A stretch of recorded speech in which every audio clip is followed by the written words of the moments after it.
Welcome to Pain with a Purpose, the podcast where we dive deep into the stories of resilience, redemption, and purpose.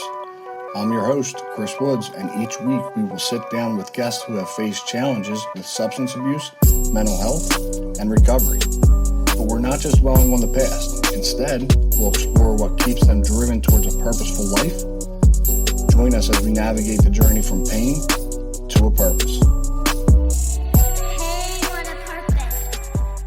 So with that, welcome back to Pain with a Purpose, season 1, episode 13, with Joe Foss. Thanks for having me, brother. Yeah, we're live. I didn't know we were jumping in. We're live. Yeah, brother. Thanks for having me. Pleasure. So I told you, it kind of it catches you off guard, but no, definitely appreciate you coming out. I think we got a ton to talk about because we go, whether you know or not, or I mean, we know it, right? But like we go back a little bit. We go back a little bit, yeah. Not in the sense of like you and the MP1 boys, but like we go back, like some, like my first job working in drug and alcohol was like with you. Yeah. And I was thinking about it last night, right? Like, and I'll give you like a little shout out before we get started, right? But I remember like when we first started, and I was pissed. We were working second shift somewhere as behavioral techs, right? And I was like, all right, dude. I mean, like actually at the time, it actually was great. Like I actually loved it. But it wasn't like an ideal shift by any means. And I remember like meeting you for the first time, and you were working on the other side. So like we were working together, but you were working on the other side, but we would interact all the time. And I'm like, who's this? Yeah, like who's this? Some dude obviously from Northeast Philly, whatever. Yeah. Knew he had a sick car, but like at the end of the day, I was like, oh, he's probably just has a job. And then I find out that like not only did you have a sick car, but like you got sober years before I did. Yeah, man. And at the time, I think when we were working at that place, I might have had like 2 years sober. Yeah. We're coming up on it. And I was like, it was another hope shot where I was like, damn. Yeah. I might actually be able to do this. Yeah. I had a few years, and funny enough, I left the union to take that job and took like a huge major pay cut. And we'll get into it as we go. But the reason for that really was I was in a bad spot in my own sobriety. Right. And I thought the answer, and like, I'm sure as we go, we'll get into all this stuff, but like, I always had, there was always something, if I could just do this, right, I'll be okay. Right. And that was the answer back then, was like, if I take this job in treatment and I start helping people and stuff like that, I'll feel okay again, which like, as you know, helps for a little bit. Right. But like can't become our own recovery. But that was my reason for being there. Right. And it's like kind of like another God moment that I wound up meeting you. We become really good friends. Right. Mm-hmm. And like, not for nothing. We had like a lot of deep talks, and like I feel like you helped me out, right? We remained friends. So yeah, really cool, really good time in my life actually, looking back. Like one of the best jobs in the world. We had a lot of fun. That was a great job. Yeah. Ton of fun, man. I was a kid early in sobriety, working with a bunch of other essentially kids that are early in sobriety, mm-hmm. right? And like, God, man, like here I am supposed to be like this role model and like this staff, and like I'm coming in at midnight and I'm yanking these kids out of bed by their feet, and body beating them and wrestling them, and like I still have friends, like close friends, that I was their tech at mm-hmm. that treatment center that I've remained friends with over the years, right? Because we were the same age. I just happened to have a couple years, you know what I mean? I happened at that time, how much time did you have sober? God, looking back, you're saying you had 3 years. I think I was coming up on 2. Coming up on 2, so I probably had 4. Yeah, which was huge, because like I remember like I was coming up on 2, and I was like, this is a huge milestone. Never been there before. Yeah. And then you're younger than me. Yeah. And I was like, you got sober when? Yeah, man. Which I couldn't even fathom. I was like, you went to treatment one time? No, multiple times. And we can get into that. Yeah. But still, I was like, nothing. You're not doing nothing? Yeah, nothing, dude. Nothing. All right, whatever. We'll get into all that. Yeah. But when did it start? So like when. Like, walk me through MP1, right? Walk me through, are you from Morel, or you're from Rollinghurst, right? No.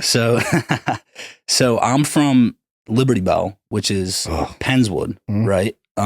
Which is just outside of Morel, right? So like far northeast is separated by playgrounds, obviously, right? Like kind of probably the same deal as where you're from.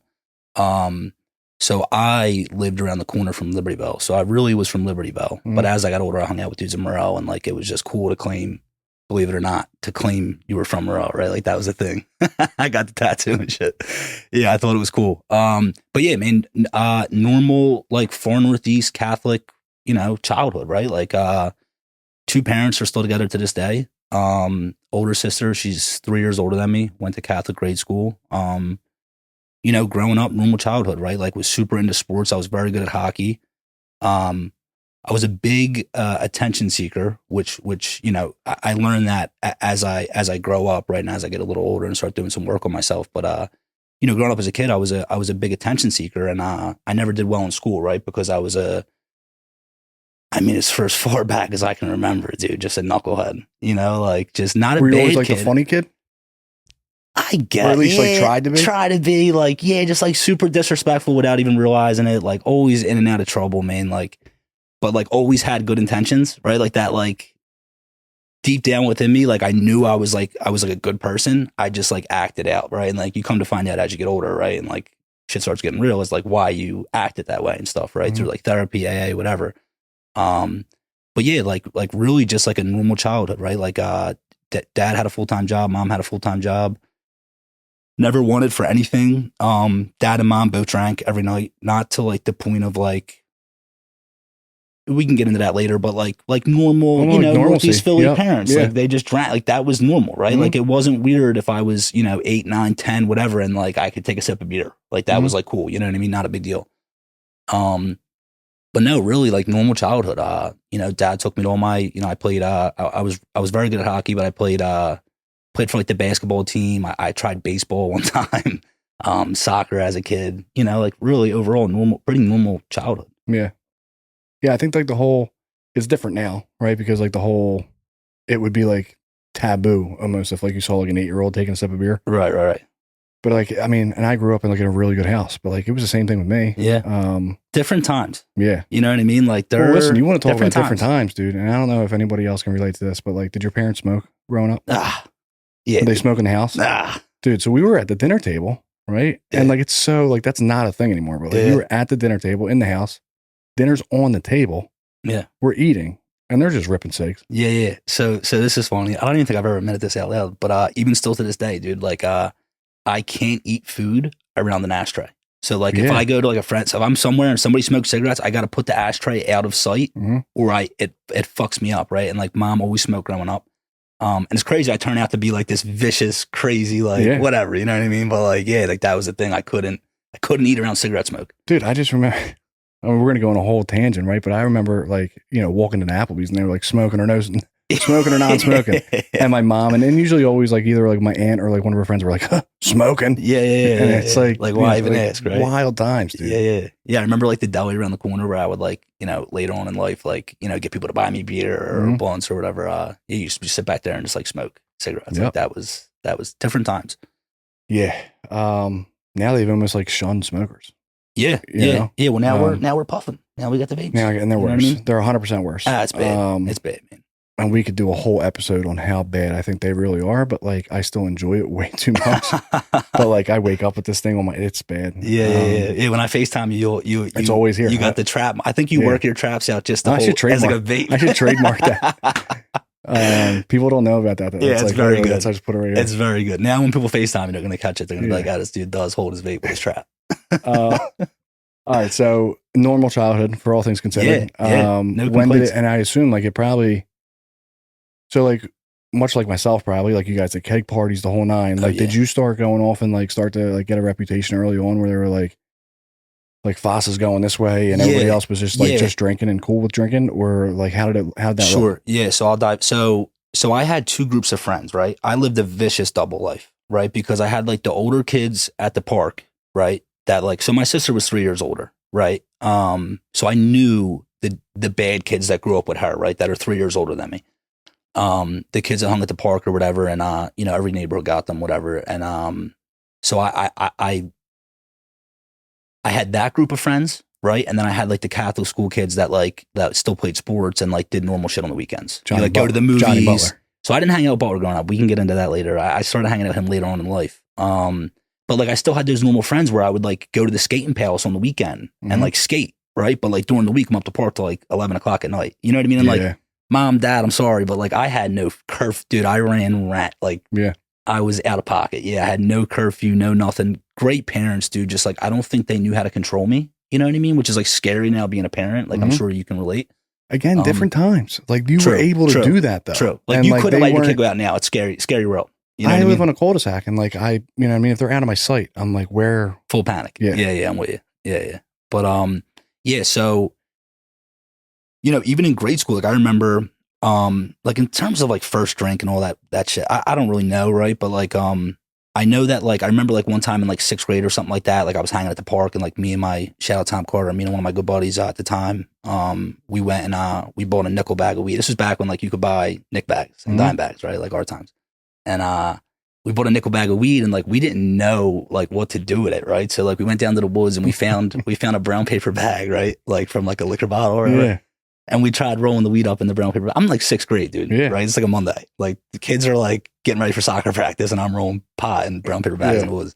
And like we smoked it and like I don't even think I got high. Like we rolled around and like pretended like we were high or whatever. But like that's the shit I was doing at like a young age, right? Like I remember like I think when I got to like 7th grade is when I started to realize that like so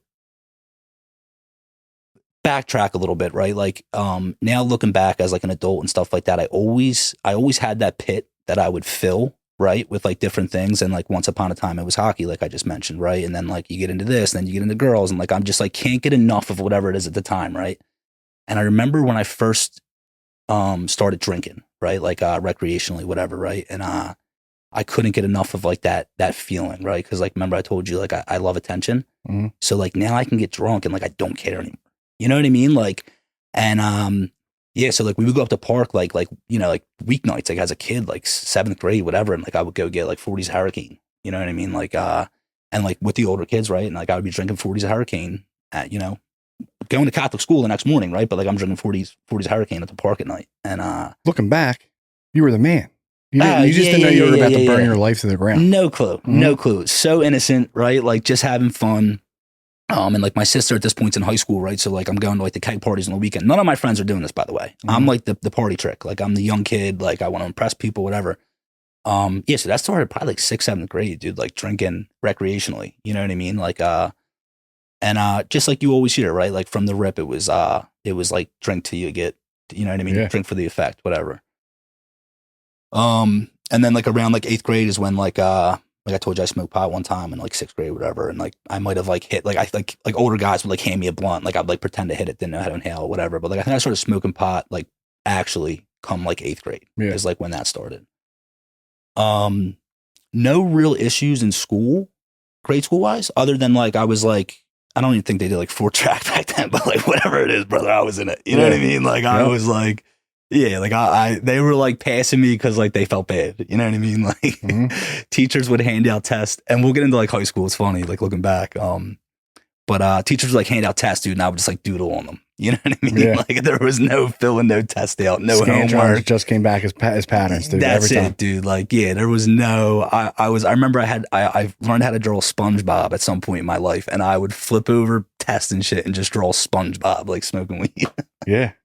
Yeah, I mean, dude, listen, and even in high school too, like there was like 2nd track, there was like 3rd track, and then there was like me. Yeah. Yeah. That's same deal.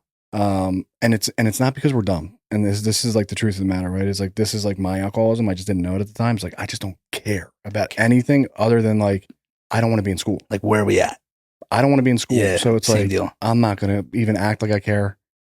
The weird thing about me is like, and I don't know if you ever did this, but like the beginning of the school year, I'm like an ace for like a week, 2 weeks. Yeah. And then like, it's just all avalanche. Like, I don't even care. Yeah. So for me, different experience, right? Like beginning of school year, like I'll never forget, Archbishop Bryan right next. So I went to St. Martha's, and Archbishop Bryan's next door, right? And like parents paid a ton of money, you know what I mean, back then to send me there. And like I'm smoking pot before school, first day of school. You know what I mean? Out of it, like I'm making tennies. I'm at this point, like kids are just starting to like maybe drink on the weekends. I'm already like smoking facials before school. Yeah. You know what I mean? By myself. And yeah, like first day, like I just didn't care. Like there was no, I was already, which I didn't know at the time, but I was already so far on my way that like it was too late, man. Like I was hanging out with dudes that like didn't go to school. Like they were coming in from jail. You know what I mean? And like as a freshman. Like as a kid. And yeah, so I go to Archbishop Bryan, and they got rules, you know what I mean? Unfortunately, like pretty strict rules. Yeah. Very strict. And I didn't, like to follow those. And wasn't like a super bad kid yet. Like I told you, like I would like crave attention and do knucklehead stuff, but like I wasn't like doing nothing really that crazy, smoking a little weed, whatever. And I think like maybe like 2 months, maybe 3 months into this school, and I just told Johnny Butler, and shout out Johnny Butler. I just told them the other day, we were laughing about it. I never even had a locker, dude, at Ryan, right? Really? Because you do orientation, you get the locker and stuff. I forgot where my locker was at. So like, so you just never, you know, brother, what I mean? I had no books. I had no locker. Yeah. I would just show up. Who's smoking before school? Because I want in, and like I'm just there. You know what I mean? And like I had multiple classes where I would show up. My desk was in the hallway. You know, because like I would, like I remember this one class I had. I would show up, and the first thing I would do, I would walk in and steal a pack of chalk off the. I forget the lady's name, man. Nice lady too. It's a shame, but I'd steal a pack of chalk, and I would sit. She would drink hot tea, and I would sit in the back of the class and break the chalk and try making them drink every. So like every time she turned around, chalk would just hit the. You know what I mean? And like that's just the type of weird shit I did. Like, and you know, people thought it was funny. I thought I was high. I thought it was funny, but like not realizing that like I'm playing myself. Yeah. So that lasted like I think like I made it almost 4 months in that school before they told me like, listen, buddy. Yeah, Ryan wasn't having it. Yep. No. Shout out Archbishop Ryan for having high standards. Great school, man. And so from there, where do I go from there? From Ryan, I get into Northeast Prep on Common Ave. Okay. Yeah, are you familiar? Yeah. Okay, like that school was we got smoke breaks. How old were you as a freshman?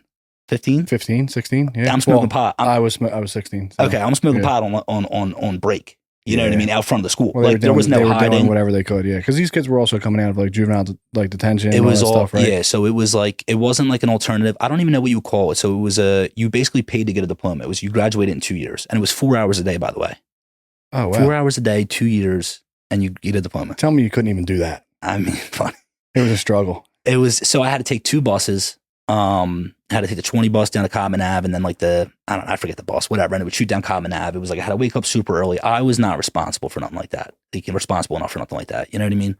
But again, same deal. I would go there to show up to see like what's what. You know what I mean? Like who's got what are we doing? Everything was a scheme at this point, right? And I don't even know it at the time.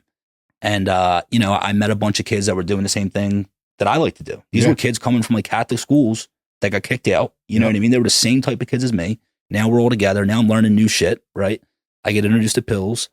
I remember the first pill I ever did was a Perk 5, a 512. Is that what they were? And we broke it up in a blunt and smoked it. I don't even think it does anything. I'm not even sure. But like at the time, it was like cool, you know, innovative. Yeah. Yeah. And so that's how I got into pills. It was at that school freshman year. And I'm sure it didn't get any better. I mean, if you're anything like me, like once like I got introduced to that, like it was all bets were off. Done deal. And I didn't know it at the time. I mean, I literally just was like, I honestly thought that. And hopefully, like at some point, like during this whole podcast thing, that like people start to like interact a little bit more. But like, I thought the pills were better than the weed. I really did. Oh yeah. Not in the sense of like the effect was better. Like I thought that like it was less harmful because it didn't smell. Nobody knew that I was on them. Yeah. I could do them and get away with it. Right? Nice and quick. Nobody knew. It was like clean. Yeah. Yeah. And really, it was like. I was judging all these kids for like being potheads and whatnot. I'm like, no, I'm literally ruining my life. Yeah, with no clue at all.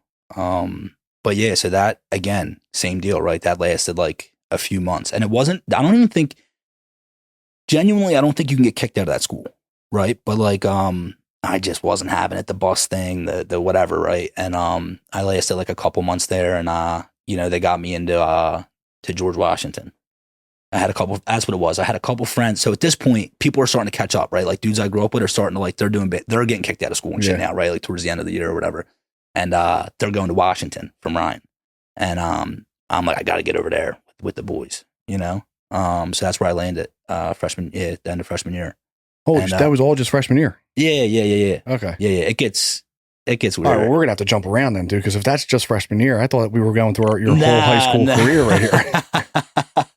Nah, so I'll make it short. So I end up at Washington. I'm suspended the first day. You know, literally the first day of school, I got suspended. You know, it's all, again, same deal. Kids doing the same shit that I like to do, right? Everybody's meeting at the gas station before. At this point, I'm like selling pot, whatever. You know, and like, and again, like I don't have a pill habit yet, but like now I know about pills. So now it's like, as you know, right? Like They were anything I everywhere can back then. do, Yep. right? Exactly. Anything I can do to get out of myself. So like now there's these like little things I can eat or sniff. I wasn't sniffing anything yet, actually. I don't think. But yeah, so that went on a little bit, and I essentially dropped out of school, going to Washington. And what they did was, because I was young, we're at like I maybe like I think I finished the year out there, and then like started 10th year or 10th grade, and they were like basically like I guess they got together with my parents and they decided there was this place called Phase 4. And Butler crushes me for this because this is so funny. It was in Franklin Mills Mall, right? And like and like kids would go there to play like video games and shit. They had like the fake helicopter simulator and shit. And I'm in here going to school, dude. I wasn't doing shit, but like I was supposed to be going to school. You know what I mean? And that was the same deal, dude. Like 2 years you graduate. Yeah. Yeah. So they literally tried to separate you from everybody else, and they were like, "Here, we're gonna set you up for this." You know. Yeah. Yeah. They meant well. They tried. They tried. Mom and dad were always trying to look out, always wanted what was best for me. You know what I mean? They gave me great advice. I just wasn't hearing it. Yeah. Yeah. I don't think any of us were really were at that point. Nah, no shot. No shot. Whatever. So high school was horrible, right? Or it was great. Well, however you look at it, it was either great or horrible. But like on paper, it didn't look great. No, because it got a lot deeper than that, right? Yeah. That was like, then I got locked up. I got hit with a bunch of felony charges as like a 16-year-old, right? Yeah. So now I'm getting like tattoos. Now I'm getting into like I think I'm like fucking Pablo. You know what I mean? Like now I'm like the man, you know, because now I got locked up.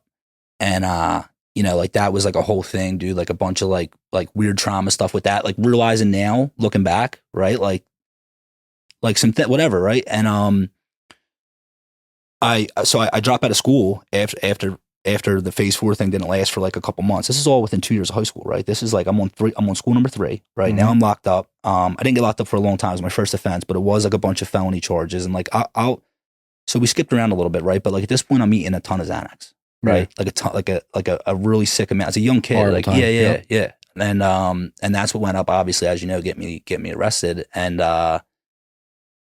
so I dropped out of school and completely dropped out of school at this point, right? And I got a full-blown drug habit, right? I'm getting into the perk 30s or whatever, and you know, snorting what oxy 80s were like just like kind of on their way out, right? Like I remember I did a couple of them, but like they were on their way out. Now 30s were around, right? But like I have like this vicious, like I have to maintain this perk habit because I'll be sick, but also the Xannies, which I didn't know I was addicted to. Even worse.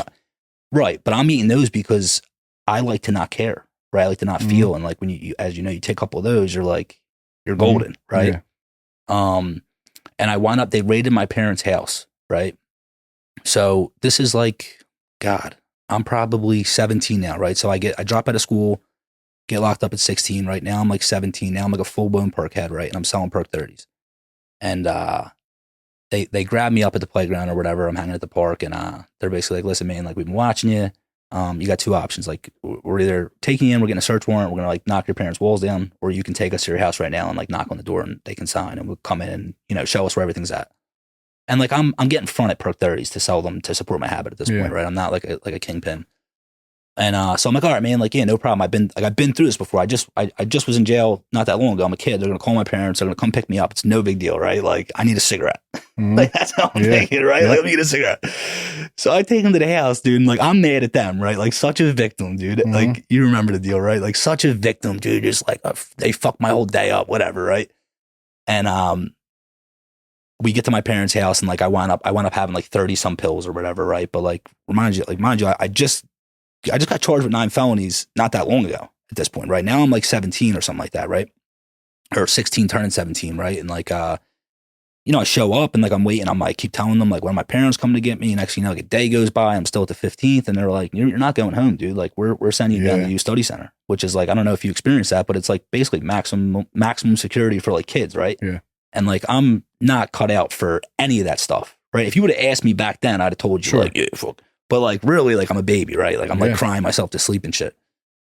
And so I got in there for a little bit or whatever, and they let me out on a ankle monitor. And the deal was when I showed up to, so I had a choice. I could either took that to court and tried fighting it, right? But they were trying to take my parents' house. They sent her like a big thing in the mail, basically saying like the state, whatever, they were going to take my parents' house, right? Because I'm selling drugs out of it. And it was either fight the case or sign up for drug court as a kid, right? And obviously, right, they're telling me this as I'm in the I'm in the youth study center seeing the master, the person you see before the judge or whatever. And I'm like, yeah, like I'll sign get me out of here, dude. You know what I mean? Like, and so I signed up for drug court, and the first day I go in, the judge is like, well, where do you go to school? And I'm like, I dropped out. Like, funny enough, a couple of I don't do well at school. I'm dropped out. And he's like, no, you're not. And they sent me to that school on Street Road, which was De La Salle, which that was like the school for like bad kids. I had like the ankle monitor on, and like that was like, I got suspended. They locked me up. That was like, and I'm sober, so I'm on house arrest for 2 years at this point, right? Like I went through it. We skipped around. So I didn't know that. I didn't know that you. I mean, essentially, like we're kind of forced into sobriety for a little bit. Oh yeah, for 2 years. But I didn't know. But I have a sister at this time who, I don't want to put her business out there, but she's not, an angel, right? And like she's bringing, so I'm doing whatever I can do throughout that time. Do you remember when they sold K2 at the before K2 was like you got naked and shit, but like back when K2 was like you bought it at 7-Eleven, I was smoking that. I was sniffing Suboxone because I was getting drug tested a lot. Isn't it crazy? Right, because I know that we're talking. I mean, this is like definitely more than we usually talk about, like the actual using side of it. But like, I think it's good to like kind of like actually really talk about it because I don't talk much about it on here. So if anybody had any doubts, we really did this. Not that really matters, but at the end of the day, dude, like I remember, buying like it was Scooby snacks, right? It was the Spice, it was the K2, and I remember like I had been to treatment maybe like 2 or 3 times up until this point, and I tried to convince my mom that like this was okay. It was not weed, so like you know what I mean. It smells horrible, and I was like smoking that stuff like to the head, full blunts in my room by myself, completely manic. She's like, "What are you doing?" And I'm like trying to show her the back of this like packet that I got from like, Mom, it's okay. I got it set. And like none of it's okay, right? Like they talk about like in sobriety, right? Like the abnormal becoming normal. Like that's what, like, I can't believe that I actually lived that life, but like I did. And I have no doubt that I would do it again. If like, God forbid I were to pick up, like I'm not above any of that. No. And that's a crazy thought, right? With like having some years, right? Like if you think about, God, man, like what it would be like, right? To like, I don't even want to go there, but like, yeah, like I'm one away, and like, thank God. So I've done a lot of weird shit in sobriety, and we can get into that, right? Like I have not been a great, whatever. But like I've always known that like I am one, not even one drink. I'm like one bad decision away from like ruining not only my life, but like a lot of people's lives. Yeah. Right. But yeah, man. So I wound up going to that school, right? And I'm on house arrest, like I said, and I'm not actually sober because I have no idea what AA is. I believe it or not, I don't even think I had an actual drug problem. I thought I was like a kid, and like everyone I grow up with, for the most part, besides like the normal, there's not many of them. Most of them from my neighborhood are either dead, in jail, or like sober, or still out there. You know what I mean? And so I thought it was normal, right? And I guess I'm semi sober, right? Like I don't have a physical dependency on anything at this point for 2 years straight, right? Like anytime I can, if they drug tested me on a Tuesday night, I was throwing up because I don't know if you've done, I don't want to get too much into drugs, right? But like I got out of myself any way I could throughout that 2 years, doing whatever right? you could. Yeah. Sure. And the second I completed drug court, which is like not a very easy thing to do, right? There's like a lot of very, very tough, right? Like I told you, like I got suspended from school, they locked me up. Like they did not mess around at all. There was no room there was no mistakes, right? And, like as a drug addict, I completed somehow. And, the first day I got off, dude, school was out, obviously, right? Like I ain't done with that. And, my buddy, as I got home from court, my buddy was waiting across the street, and I just like I picked right back up. Like I never, you know what I mean? Like had everything and that was it, dude. I was off the races again. It's, and I would really like be interested to know like how many people actually, cause like drug court works. Right? Like it absolutely, if you look at it from like a harm reduction standpoint, it will keep somebody on the straight and narrow. I mean, it's either that or you're going to jail, right? Yeah.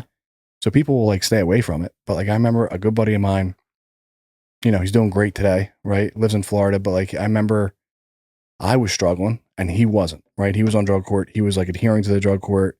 And this guy like hung out with like Jake and I, right? So it was like, if anybody was not going to get sober, it was him, at this time. Right. And he completed like drug court, and it was like I was like, there's no way this dude just graduated. Yeah. Graduated. Yeah. And then, not even 8 hours later, you know, I remember hearing the news that like he like used, and I was like, what, dude? And that was like my first real experience of like, nothing's going to keep me This sober. is real. This you know is what real. I mean? Yeah. If that stuff could have kept me sober, Yeah. my mom crying at like the thought of like me, like my mom catching me army crawling in her bedroom. You know what I mean? Like that would have kept me sober. Right. You know? Yeah. Whatever, I digress. I feel like that's not talked about enough, but like what a helpless, scary feeling, dude, when you finally do come to the realization that like nobody's coming to save you and this is on you. And there is no, because dude, I vividly, and I thank God I don't forget that feeling. And I'm like getting chills thinking about it. I vividly remember thinking like, there's no way out. Like, this is it. Like, there is no, like maybe I can like do like maintenance or, you know, like I've tried every which mixture and way and dude, but like there was no way that I was going to be able to lead a life drug and alcohol free. It was just I was done. Dude, I remember being in probably my 4th, 5th treatment center and coming to grips with it. Right. I was like, this is my life. Yeah. Like, I don't know why I've been dealt this hand of cards. I don't know why, for all things considered, like I grew up with like loving parents, right? I know what's right and wrong. I have morals and values, but like I just go into treatment every couple months and it's like, okay, like this is it. And the truth of the matter is like, I just didn't want to do anything. Like I wanted to do like some stuff. I wanted to do the stuff that like, if you saw me going to meetings and you were going to give me a pat on the back, then I thought I was doing okay. But I didn't want to do any like real work behind closed doors. No. But I do remember that where I was like, this is it. This is it. I'm a Catholic school kid. And the craziest thing is like, even when I was like going in whatever number time treatment that was, my first thought was not like, I can't believe this is my life. My first thought was like, well, at least it's not double digits. Yeah. You know, turns out you get the double digits too. But whatever, we'll keep going on tangents like that. Yeah. So at some point you got sober. Yeah. Believe it or not. Yeah. So what did that look like? Right. So like you kind of like burnt your life to the ground before it even started. Oh my God, dude. Yeah. And it's so crazy looking back. Right. And like people joke because I got sober a month before my 20th birthday. Right. Yeah. My sober date, I was 19 years old. And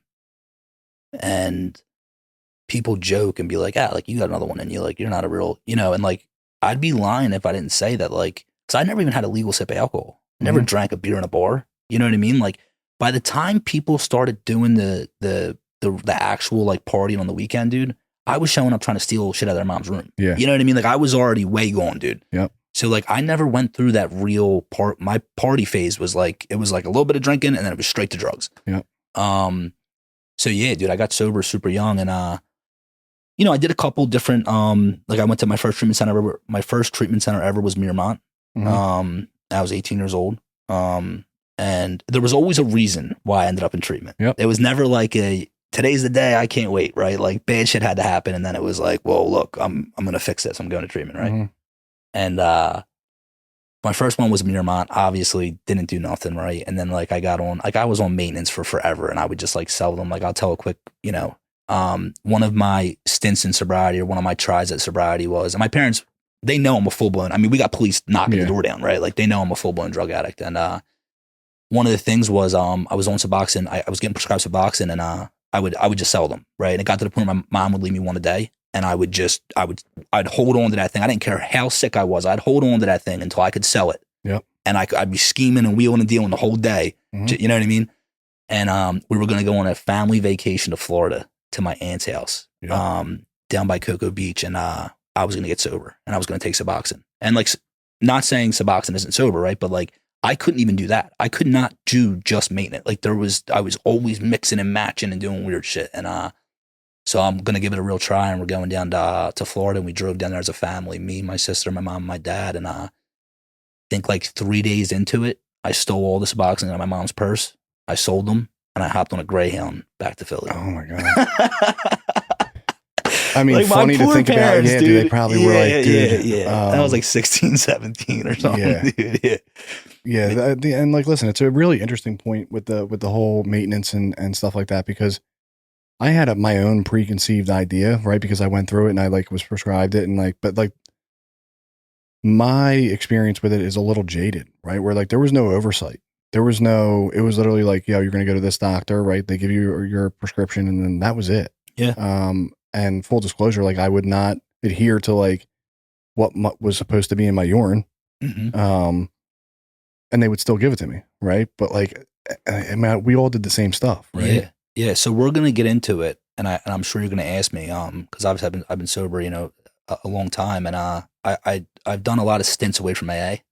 And first getting sober, I was told like if you did steroids, if you were on maintenance, I don't care if you took a vitamin that was like a weird vitamin at night, you weren't sober. Like that's the dudes I got sober around, right? Mhm. And I kept that mindset for a long time, right? And like through not going to AA, I guess, or whatever you want to call it, right? Or times have changed, right? I'm actually like a super, I don't want to say like an advocate for maintenance, right? Right. But like whatever we can give somebody, right, that will clear their mind enough to maybe hear something or feel something and Mhm. have another chance at life, right? While they're still breathing, because like let's face it, like people weren't that when I was doing heroin, you didn't hear people dying. It was heroin, right? It was heroin. Mhm. Like it was very rare for anybody to be like, we got a Narcan. Some like it was like that was not a thing, right? It was very rare, and people are dying now. So like I have become like more of an advocate for it, and like I think to each their own, and I truly believe that, right? Like when somebody tells me about somebody like messing around or doing weird shit in sobriety, like I don't want to say I'm not judgmental because I definitely fall short, but like one of my first questions, at least I like to think is like, are they happy, right? Furthermore, who am I to even judge? Sure. Right. I Yeah. mean, think about how much of a struggle someone must be in to act any type of way. Right. And we won't get like too into like either one of our shit. Right. But like, there's definitely been times in my sobriety, probably times in yours where it's like, I was like, literally, I probably needed a drink. You know what I mean? Because I was doing everything that like you just shouldn't do in recovery. Right. Yeah, man. I could go on. God, dude. You'd run out of storage, These are big carts. You got the big ones? We got the big carts in there. I wouldn't put that past you. But all right, so yeah, before we go down that whole thing, so you went down to Florida. I did, right? yeah. Well, so what winds up happening is right through like a couple. I've been to treatment 4 times, and the last one was Livingren. And Okay. I'm going to share this on the podcast. And I actually thought about this on the way here because I knew you would ask me about like what it was like first getting sober, right? Obviously, and I go to detox again with no real plan to stay sober. I'm 19 years old, dude. I'm a kid. And I just know I can't do heroin anymore. Right. Like that, I know for sure. And I go to treatment for whatever reason. Something bad happened. I probably stole something, sold something, ran out of something, burned a bridge, whatever. And end up at the Livingren for like the second or third time. And, I'm like 4 days into it, and they, my counselor pulls me into the office. It wasn't even my counselor. It was like the clinical director. I don't remember. It doesn't matter. A woman pulled me into an office and was like, hey, like, you got to talk to your dad. And my mom tried killing herself while I was in treatment. And she slit her wrist real bad. And it's funny, man. I've been sober a long time. We haven't really spoke much of that. But obviously, right, like how traumatizing.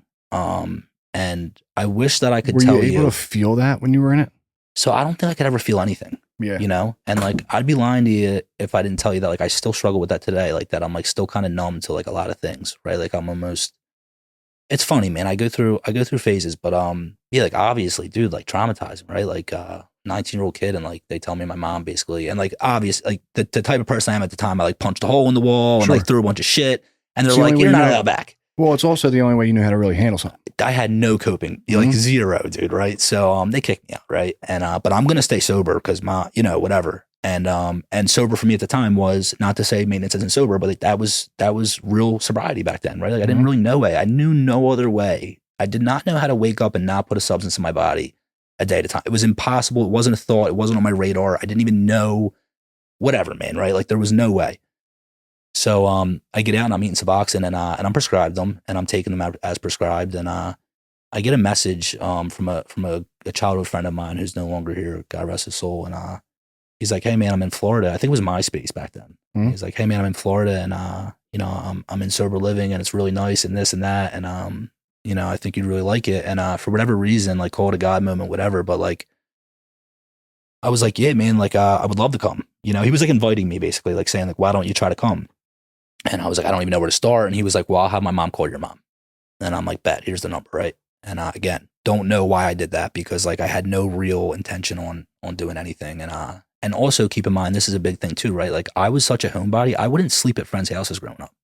Like I would have to like call my mom to come pick me up at like 1 o'clock in the morning because I was so afraid to be away Really? from home. Yeah. Okay. Weird to admit out loud. Yeah. But like that was a very real thing for me, dude. I wouldn't go on like vacations with other people's families because I was too afraid to sleep away from home. I don't know what that is, or maybe I can find out through therapy later on. I don't struggle with it anymore, but that was a thing for me. And so like to even consider going to Florida alone, dude, right? Like I'm a 19-year-old, I'm a fucking essentially a man, but like I'm not, right? And so my mom calls him and whatever, and that's how I end up in Florida. So yeah, I wound up shooting down to Florida and again on maintenance. And while I'm there, I get into this recovery house down there, and I'm on Suboxone maybe 20 or so days, and the recovery house knows that I just got out of detox, so they know Suboxone's in my system, but I'm supposed to start peeing clean, right? Mm-hmm. Because I just left detox, right? So like it's supposed to fade, obviously, right? And I was walking home from the beach one day, man, and I had whatever I had on me, a bunch of strips, and I don't know, man. They were taking us to AA meetings down there. I was like a weekend, and first time really having like a real introduction to AA. I've been before at this point, but like nothing like serious or for myself, and it was always for like weird reasons. And I don't know, something came over me, and I just decided like this is it. And I for once in my life, I threw them all down the sewer, and I just laid in that recovery house bed and went through it, dude. And they were taking us to AA every day. You know what I mean? And that lasted maybe, I don't know. I think I want to say I picked up a 60-day coin down there. My first real 60 days ever sober off of anything, like from like as far back as I can remember, right? Because I started young, and that same kid that got me down there, him and I start doing what we do down there together. You know what I mean? And I kicked out of a couple places down there and cost my parents a ton of money, and eventually they paid like a lump sum to get me in like this more strict sober living. It was a PHP, which I didn't know at the time, and I go there and I'm there for like a week, and I decide I'm gonna get one more in, and I have my mind made up, right? And again, right, so I got a sponsor down there. I am doing AA, right, for, I don't want to say for the wrong reasons, but like I really didn't have a choice, right? Like I would go to meetings and like I would listen to people and they would use these big words and read these quotes out of these books and stuff like that, and like I just knew I didn't want to do heroin anymore, right? Like I wasn't really hearing anything they were saying. I don't think I was capable, to be honest, looking back. And so I'm gonna get one more in, and I'm praying. My sponsor's telling me like, hey, like he told me this trick, and like it was at the time I was smoking cigarettes, and he was like, before you go to bed at night, put your cigarettes under your bed, and it'll remind you to hit your knees, right? And then first thing in the morning, what do we go to smoke a cigarette, right? And he's like, it'll remind you to hit your knees. So I was forming a relationship with a higher power at this point, right? And I told you I had that hiccup. I end up back in this place, and I'm there for like, I don't know, I'm sober maybe 2 weeks at the time or whatever, and like I'm gonna get one more in. But I'm praying and I'm like trying AA, and I don't want to do it, but I've already made up my mind, and like it's on me, right? Like I got no choice. Yeah. And God, it's like so crazy looking back, thinking on it. And so I wind up we bought them. I paid for them, and the kid had them or whatever, and he was my, down there it's set up like Wildwood hotels. The picture of Wildwood Hotel with the pool in the middle. Yeah. That's like what the treatment centers look like, right? And he's my neighbor. He's right next door, and he's in the bathroom doing one, and he was supposed to set it all for me. I was going to go and do it after him, and there was another kid there that was begging me for it because we bought them in the morning, and he was begging me for mine all day. And obviously I had my mind made up, like you ain't get my shit, dude. And something came over me, dude. And like when he went in his room, I went back in my room and I hit my knees, and I was like bawling, crying on my knees, like I don't want to do this, but like please, like if you're real. I don't know what the prayer looked like. It's so long ago, but like I vividly remember crying and fucking looking up out the balcony. And something came over me, dude, and I walked next door and I just said, yo, it's yours. Like I already paid for it and everything, but it's yours. Take it, right? And obviously he's like, yeah, I can't wait, whatever. And dude, I went back in my room, and that was the first time in my life, like you want to talk about like a high. When that was gone and it was no longer an option, there was no dude I could call like, yo, bring another one. I'm in Florida, right? Like I have no money. I don't know anybody. It was gone. There was no getting any more, right? And dude, like that high, like that next morning and that night, and I remember I walked to the gas station the next morning by myself, and I got a bacon, egg, and cheese, dude, and like nobody could tell me nothing. Like I was just walking chest out, head high, like I got this. It was like the first time in my life I've said no to a drug, right? Yeah. And I think that was like the moment. I don't want to say it was my last real obsession, right? Like knock on wood, thank God, whatever. But dude, that was like the first time in my life where I actually, it hit me like, oh my God, I want to do this. I want to stay sober. I don't want to do this anymore. And I can do this. Right. And I got a chance. And that was like, you didn't have to show me. I was like, thank you. I got you. I'm in AA heavy. Dude, I never looked back, dude, you know? And you were 19. Well, I was 20 at this point. 20. Yeah. So I got sober, May 14th, 2013. And I turned 20 June 10th, 2013. So I was sober at 19 for a month. So I do say I got sober at 19 because I did. Well, you did. Right? You absolutely did. I did. I mean, it's just crazy. I mean, like I was going to treatment, you know what I mean? Like left and right when I was that age, but like I didn't get sober until I was 23. Right. You know, and I thought that was late for how many times I went to treatment and whatnot. So I was, dude, like we skipped around a lot, but like my sister met a dude that was like, you know, when I was like 16 or something like that, 17. And, you know, I told you like the whole drug case thing and I'm doing this and I'm doing that, but like he was heavy down the way, right? Like he was in it. And we would boost Acme's, right? Like we would go in and like steal. So like I was doing out of pocket crazy stuff from like a young age, right? I don't want to say, obviously everybody's bottom's different, right? But like I put myself and my family and the people around, I did a lot of damage in a little bit of time, you know? And obviously at 19, right? Like again, and I'll say, I knew I couldn't do heroin. I knew I couldn't sniff things up my nose, but like smoke a little weed on the weekend, maybe drink a little bit. That's cool, right? Like I don't have a problem with that stuff. And obviously through AA and through work on myself, like I find out like I do actually have a problem with that stuff. But like even coming home from Florida, I don't think I had a real plan to not like casually drink. Yeah. Right. You know what I mean? Yeah, it is. It's crazy. I don't know. I wish I had the answer when people ask that question, right? Like I wish I could. Well, the truth is this, right? And you said it, but it's my story too. It's like I literally introduced my mom and my grandparents to a life they never knew even existed, dude. Yeah. I literally I was holding them hostage in their own house. They were like walking on eggshells around me because like I was just like a loose cannon. Because I was either just withdrawing or I was high or like I was trying to get one more or I was scheming. And it's like 2-3 years prior, they were like all happy because I was a Catholic school student, whatever. And next thing you know, I'm like stealing gold, you know? God. How horrifying, like as a parent now, right? Like it's like. And you want to talk about like the people that, and I've said it and I've brought it up a few times on previous episodes where it's like people, you know, that age old tale where it's like, it's a choice. It's like, you really think I wanted to do that to my family? Ain't that crazy? And we alluded to it, like we were both raised with morals and values. We know what's right and wrong. And like, I was army crawling. Yeah. On my mother's bedroom floor. Yeah. To get her purse. It got to a point where my mom slept with her purse under her pillow. Yeah. Yeah. And it still didn't divert me from at least trying to get it. You know, like that's not okay. That's not normal. That's not a choice. So towards the end, and I share this, you know, at AA, whatever, with people, and I never really hear this from anybody else. And like, it's kind of funny looking back. Obviously, none of this shit is a joke, right? But like, we can make light of some of this stuff now. And I used to walk around my parents' house when I found out what Craigslist was and take pictures of their decorations and post them up for sale. I'm talking like pictures, vases, and like anything you could do. You know, and the guys we were with the other night, I was just telling them the story, and you know, I remember again, like when I found out what Craigslist was and stuff like that. I remember one time I was coming home from the park, and this lady had or guy or whoever it was, I don't know who lived there. They had it was like an angel statue on their front lawn, and it was a little angel guy, like a stone figure with like an angel girl standing on his back, and she was blowing water out into a fountain. I posted that thing up on Craigslist, right?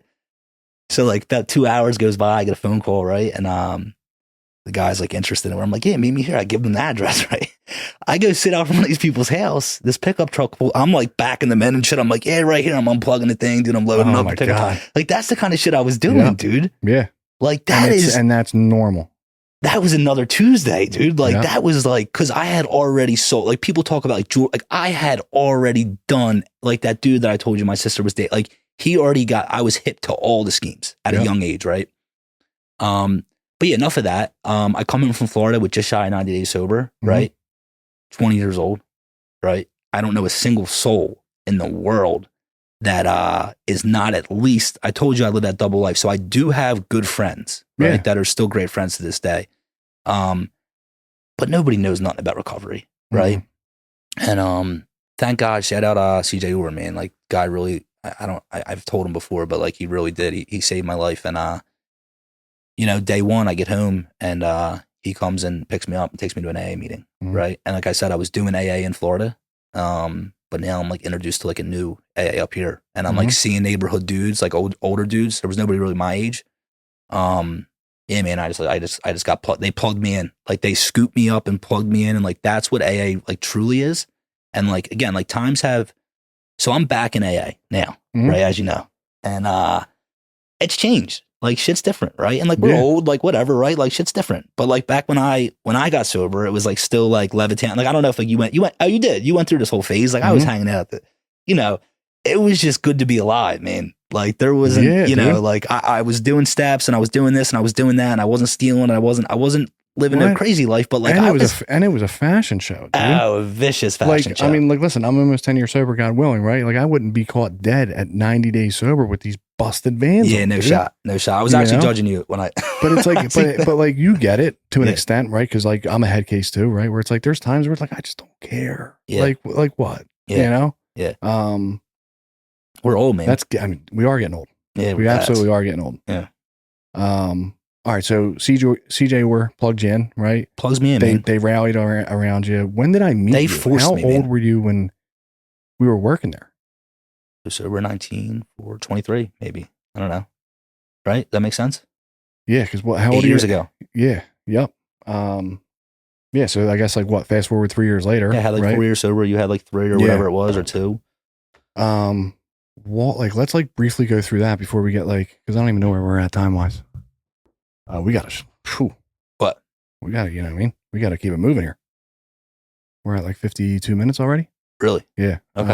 You can cut a lot of it out probably. I try not to because it's real. But like it's a great moment for like, yo, listen, if you like what we're saying, smash that like button. Yeah. I absolutely think it's the corniest thing ever, dude. Hit it up, dude. I think it's the corniest thing ever, man.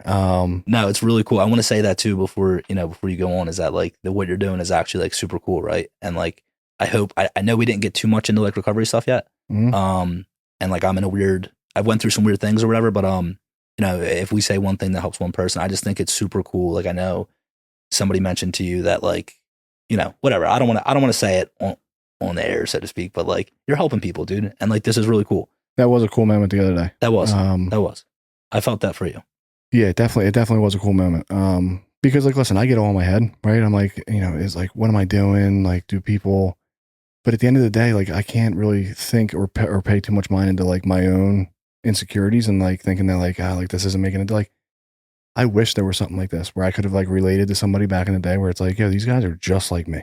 Yeah, you know, and like they're saying they're sober for like longer than like a couple of years. You know what I mean? They've built lives for themselves. Yeah. Like you were 19, 20 when you got sober, right? I was 23. Like maturity wise, we were probably the same person, right? Like I didn't, like I said it before, but like I didn't know what like bills were. I knew that, like I knew of them. I knew of the idea, but I didn't know how to like pay them. I didn't know how to like get something in my name. You know, my first like real attempt at being an adult was like paying weekly rent at a recovery house. Yeah. You know? Yeah. Changed my life. Right. Which I think is like a necessity. Yeah. Fought it tooth and nail when I was there. But once I got there, I was like, this is the best time of my life. Yeah. When I got to Florida, I never did a dish ever. I never cleaned a dish in my entire life. You know what I mean? Yeah. So it is crazy. Where were we at? Where were you? I was saying, smash that like button. We're on YouTube, Pain with a Purpose podcast. We are on Apple and Spotify, Pain with a Purpose podcast, and we're on Instagram as well. Pain W Purpose at Pain W Purpose. Definitely looking for like more suggestions. Like, what do you guys want to hear? Right? Like, I'm not slowing down. We're going to continue to do this stuff. You know, I mean, a great example of like that guy might never know how much like that helps me. Yeah, man. Yeah. And like I've had other people reach out as well, which is like kind of cool to hear. And like there's been people that like actually came before me that are like, you know, may or may not be struggling, and they're like, you know, like this is like really cool stuff. And it's like, it's 2024, right? All we're doing is just talking about like really language of the heart. We're just putting it out on a public platform. Yeah. But yeah, so the support definitely keeps me going. If you could subscribe, that'd be great. If not, I don't care. Yeah, if not, see you. Yeah. So, all right. So let's fast forward a good bit. Francesca. Yeah, man. What are you talking about? I mean, you Yeah. want to talk about pain with a purpose, dude. Yeah. That might be the cutest little girl ever. Yeah. Yeah. So, that's another, like, they talk about gifts of sobriety, like the fact that my daughter has no idea. I'll tell her, like, more so recently that, like, daddy's got a meeting, whatever, right? She don't know, right? One day, obviously, I plan to have that sit down talk with her, that, like, I'm the way I am, whatever, right? And, like, I do these things. But yeah, never had to see me, I couldn't imagine, man, like, what an absolute gift from God and a blessing. It's my best friend. Yeah. My best friend. And I feel like, so what happened was I was plugged in, sober, commitments, GSR of a home group. I was like doing the stuff still as a kid, right? Mm-hmm. If you think, and like you said, like we don't really mature and develop like that because we're, what do you call it? Like from the drugs, like they suppress behind that or the ball, whatever. brother. We're behind. Mm-hmm. Majorly. I'm probably like 20. I'm probably 22 now. Still feel like I am. I'm still like, I was just having a talk with you on the way up here. Like there's a lot of things I got to figure out in my life. And, but I wound up putting AA on the back burner because I got the union job. Right. And I told you, that's why I jumped into working in recovery, because I left the union because I was like damn near suicidal sober. Yeah. Right. But, I meet the girl of my dreams, whatever. And, and she becomes, and I was just talking this about somebody else, right? Is like, we have like this like pit in us, right? That like needs to be filled, right? And like, we call them voids or whatever. But again, coming into AA, like I hear void and I hear these terms and I'm like, the fuck are these guys talking about, right? Yep. But like, I just have this empty hole in me and it needs to be filled with something on a daily basis, right? And I get to pick and choose when I wake up. The second I wake up, and what am I filling that pit with? Mm-hmm. Am I going to do the good shit or am I going to do the bad shit? When I do the bad shit happens, right? And like, how I haven't picked up a drink or a drug in the last 11 years is like a miracle. Mm. Because I've filled that pit with bad things on many, many, many days. Right. Mm. And like that just determines how I feel at the end of the night. Right. Like if I wake up and I'm doing the stuff that you and I, the things that we're taught when we come in here and we first get sober, I feel great and light at the end of the night. Right. And when I'm doing the weird shit, it's hard to sleep at night. Right. It's tough. So yeah, so I stopped going to AA and like no excuse, whatever, right? Like my life became full. AA provided me a life beyond my wildest dreams, right? I got you mentioned the car. I got the car. Mm-hmm. I got the girlfriend. No girls ever really, like I did okay, but like no girls really. No, you didn't. Don't lie. Probably not. But I like to think I did. Yeah. But like, I got a girlfriend and like an actual real girlfriend, right? And like I'm sober and I don't know. The meetings were in the way. She wasn't in recovery, whatever. And, I got my life back now. So like, who needs AA? And, I went on like that for a while, dude, like until we separated and then her and I separate and the baby's one. And, now I'm back in AA with my tail tucked between my legs. Like, please help me. It's a really interesting point, right? Because like, I don't like, and listen, I don't think any of us are really unique, right? Like there's some people that are a little bit better, right? Than maybe I can't even talk. That's not even a correct sentence. Might be a little bit better. Good. Might be a little bit better than like you and I. As far as the consistency pieces, but for me, like over the past 10 years, it's been peaks and valleys, right? Where it's like, I'm riding the high wave and I'm on this, I'm on the beam and like I'm floating through life and like everything's great. And then there's times where I'm not doing a goddamn thing, mm-hmm. right? And I'm just like, it's just metal on metal, right? And I'm just like trying to do more at work or more in my personal life or more with like other stuff that I want to do with my life or more with my friends and it's just like, it gets really good. And then I get in pain. I get really good and it gets in pain, right? And like you talked about, I mean, it's really tough, right? I mean, like, God. Dude, imagine, I mean, you can't say imagine because you went through it, but like you were 20 some years old. Yeah. Your ass wasn't on fire anymore because you were multiple years sober. Mm-hmm. You're starting to get like some like really cool life stuff, mm-hmm. right? And they're like meeting or like hang out at the house or go drive the race car around, right? You know what I mean? Yeah, that was my thought then, right? I still have video of that. I think we might have to thumbnail that. He sends it to me every time it pops up on his memories. I thought I was something, man. Maybe I was. All right, Paul Walker. Yeah. What a guy, man. But that's the truth, right? Like I don't change until I'm in enough pain. Yes. Right? Sober or not. Yes. And that was the pain for me, right? Was like that separation. And I've always, dude, I've been sober 11 years and I go through phases. Like you said, like that's why when people get sober, it's like, dude, strap in, it's a roller coaster ride, right? Because like it really is. And that's the truth, right? And it's a beautiful thing, but it can be a dark, if we're not doing the things, it can get real weird, right? And I've filled it, like I talked about the bad stuff, but like at like one point, like you bust my chops about this, but like at one point I was like playing video games for money. Like I was like, that's all I did. I would find something that I liked that took me out of myself. It didn't always have to be negative because like realistically having a hobby like video games is okay, right? I just don't know how to do things in moderation. Yeah. So like, you know, I find the video and now I'm locked into video games, right? And then I find the gym, right? And now I got to be the strongest guy at the gym. And like, that's why I'm a lot stronger than you. You know, big time ego lifter here. Big time ego lifter here.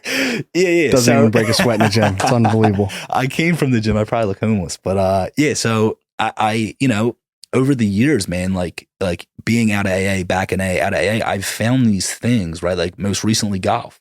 Like I find golf. I find these hobbies. You're big on the links.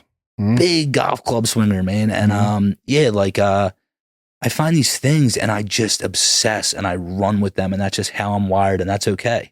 Right. Because it can be applied in like positive ways as well. And so a few months back, right, I go through another thing. And like I said, like I've been present in my daughter's life for the last, you know, she's 5.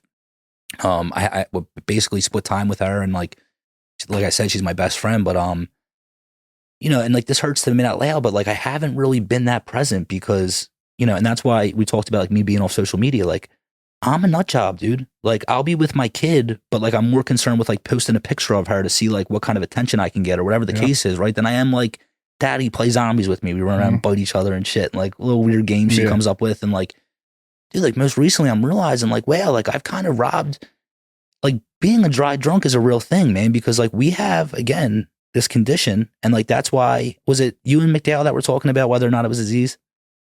I don't know. I want to say it was. And like, that's another conversation. But like, I have like this thing that like, I need to apply certain things in my life on a daily basis or like, I won't be okay. And I won't be present. I'm there. I'm picking her up. She's well taken care of. But like, I'm not really there, you know? And like jumping back into AA, I got a sponsor, man. I'm going to meetings almost every day. I'm not perfect. I'm still working on it, but I just feel light. It's different. I feel light. And like, that's why I called you last night and I was like, yo, we gotta, just because like, I want to scream it to the world. Like, God, I've been like robbing myself because again, like I've tried jumping back into AA, but I've never, and I think I got it figured out. And I think it was because I've never like truly like forgiven myself, like almost like made an amends to myself. And what I mean by that is, and this is where I kind of disagree with AA is like, you hear it all the time. It's like AA thief. And like, he got the good job and he left and he did this, he did that. And like, when like, in reality, right? Like we all need help and we all make mistakes. And that shit kept me out for a long time. Like I'd show back up to a meeting,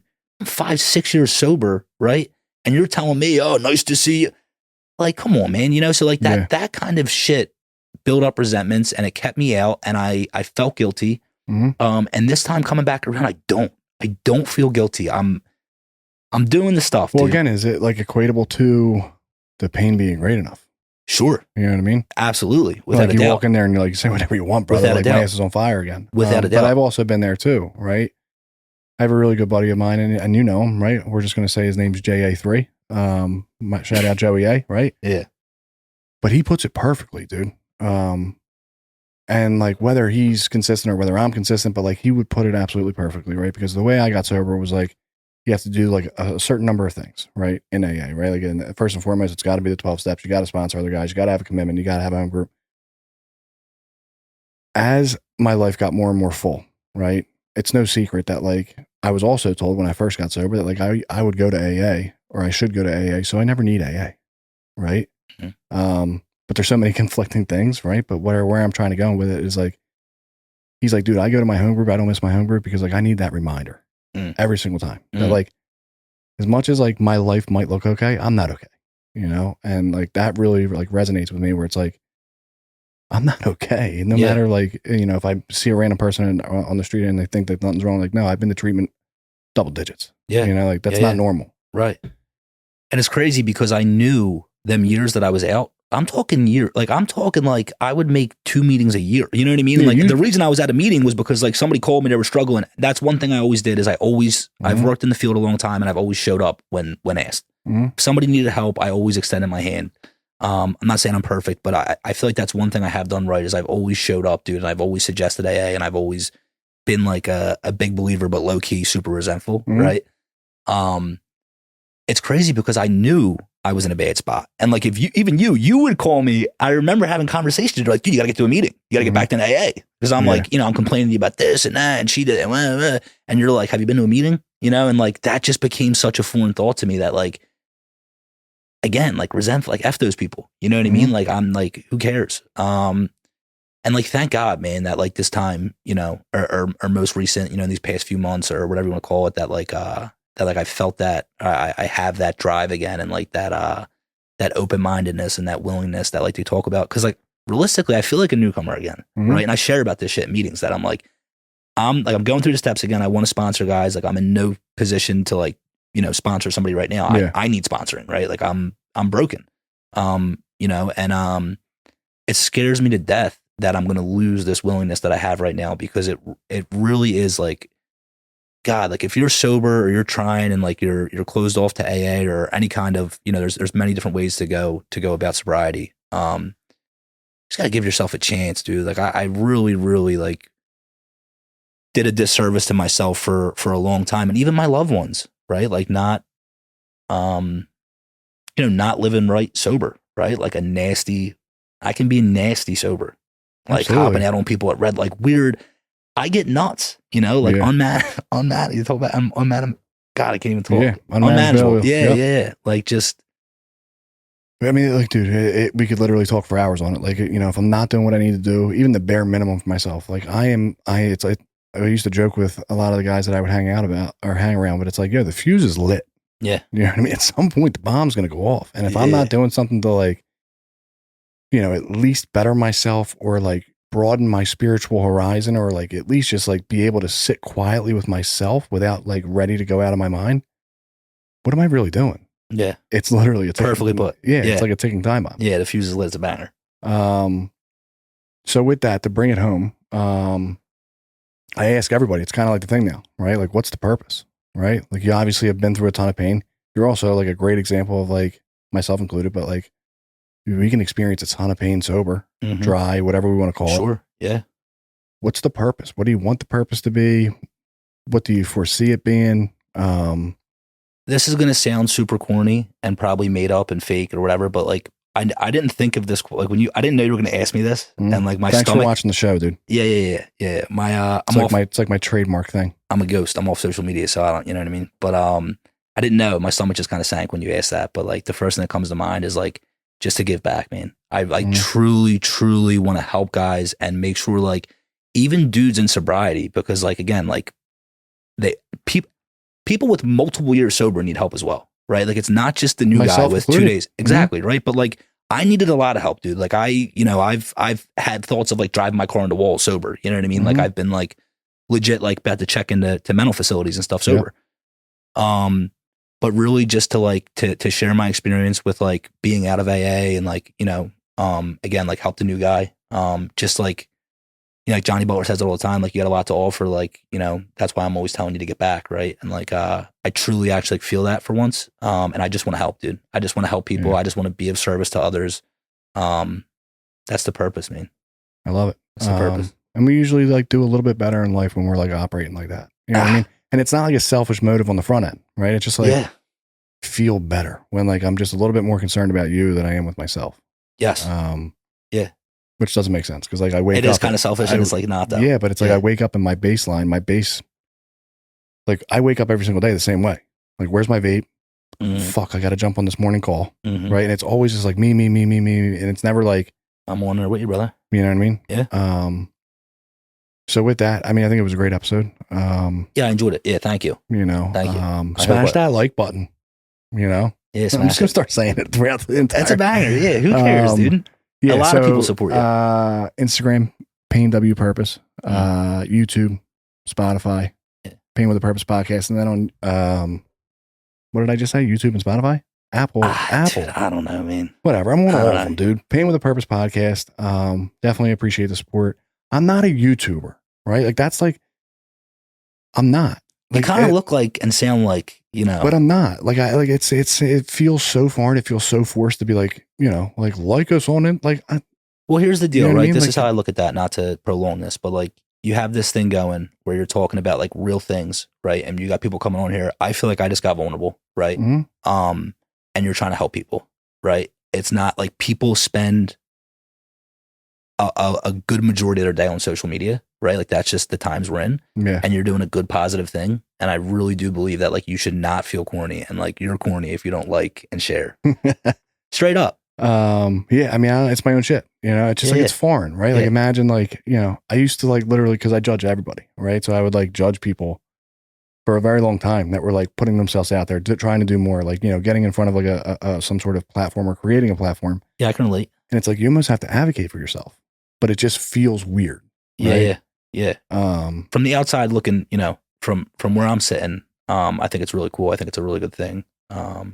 And I think you should promote it. And I think people should support. And I think it's appreciate great. it, dude. And I appreciate you having me. Well, cool. We'll see you guys next week. I'm actually gonna like put this out this week. Yeah. So like this will be out. Can we arm wrestle on cat? So I have a really good lens that we're gonna do a picture. Okay. And wait until you see what I do Photoshop wise. It's gonna be so good. You're gonna tone me down big time. Yeah. You're the man. All right, cool. So we'll see you guys next week. Appreciate it.